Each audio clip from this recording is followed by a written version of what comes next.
Hey, it's Joe, and this is my next project. All right, welcome to Joe's Next Project. Today we're going to do this project from Aaron's house, Aaron's shop, actually, and we're building the Jeremy Schmidt 2x72 tilting belt grinder. These are plans you can order from Jeremy Schmidt.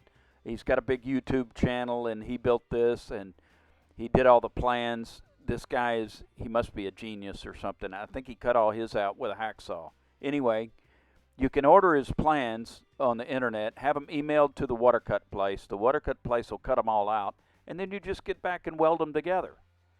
At least that's what I thought. But when we get them back, Aaron had a better idea than I did. First, you get all the pieces. Oh, and Aaron sees mill scale. Can't have mill scale, muriatic acid. You got to shake them around in there where it gets all the surfaces and get them off. Okay, and now we're ready to weld them all together. Nope, you got to sand them.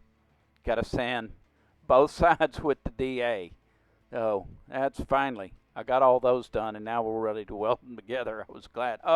Nope, you got to check them for little tabs where the water cut has left a little piece on there. We bring them all back to blueprint, and then soften all the edges on the little sander. And now we're ready to weld, which is really cool. So, where's the welder? They do look nice, though. Well, anyway, we're ready to weld. Oh, no, we got to thread all the holes, and we're going to check all the other holes to make sure that they're the right diameter and all the bolts fit in them. And then we're going to chamfer. Is it chamfer or chamfer? Anyway, that was my job. So, we got them all out on the table, and we're ready to weld.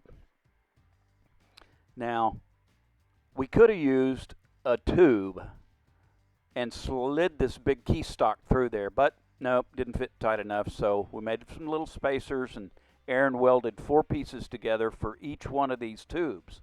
And he welded and welded and welded, and we finally got them all put together.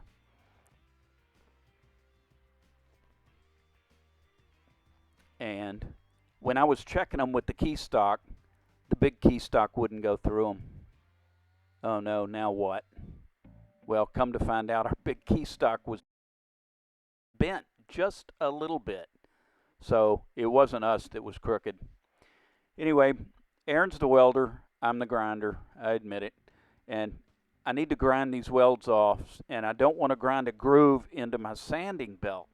So I made an angled little table. I can use the whole belt, and it holds it at the right angle. And we ground for a couple of hours, then you take it over there and grind on it some more, then you sand on it some more.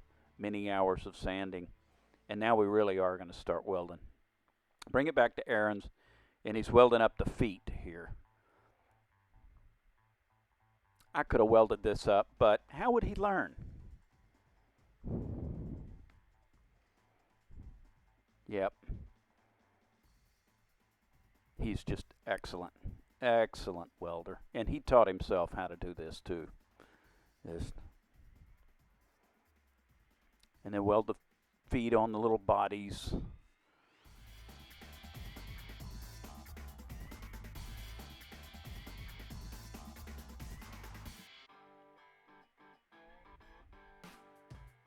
And there was a lot of welding. He really did. But then he welds a few pieces, the little attachments and stuff. Here's the blueprint. Here it is in real life. And there's how it goes together. That's a little mount for the tension pulley, for the tracking pulley. That's what that is. Here he's going to mount the motor plate on there, weld that up.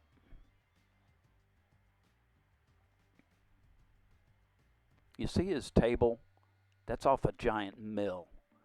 It's about 2.5 feet by 4.5 feet, and it must weigh 7 or 800 pounds. Cool table. Here's another blueprint. A little blueprint of the tracking pulley.